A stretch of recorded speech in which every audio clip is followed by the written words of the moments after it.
நம்மக்கிட்ட இன்றைக்கி வந்திருக்க கேள்வி என்னென்னா, ஒருத்தர் அவருடைய செக் புக் அண்ட் அவரோட ஏடிஎம் இது ரெண்டுத்தையும் சேர்த்து தொலைச்சிட்டு இருக்காரு.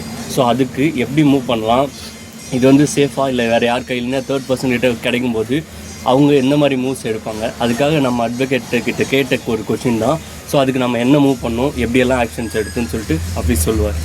ஆக்சுவலி இன்றைக்கி ஒரு கிளைண்ட் வந்திருந்தாங்க. அவங்களுடைய ஏடிஎம்மும் செக் புக்கும் மிஸ் பண்ணிருக்காங்க.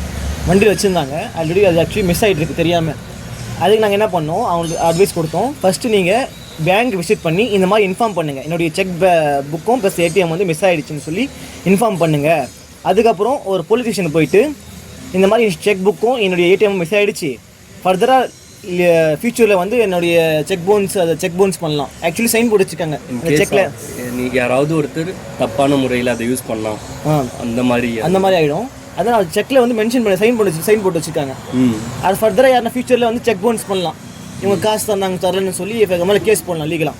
இந்த மாதிரி சமயத்தில் நீங்கள் ஃபஸ்ட்டு வந்து பேங்க்கை போய் விசிட் பண்ணுங்கள். செகண்டு போலீஸ் ஸ்டேஷனில் போய் விசிட் பண்ணி கம்ப்ளைண்ட் பண்ணுங்கள். இந்த மாதிரி லீகல் கண்டென்ட்டுக்கு நம்ம ஐடியா ஃபாலோ பண்ணுங்கள். சட்டத்தை அறிவோம், உலகத்தை காப்போம்.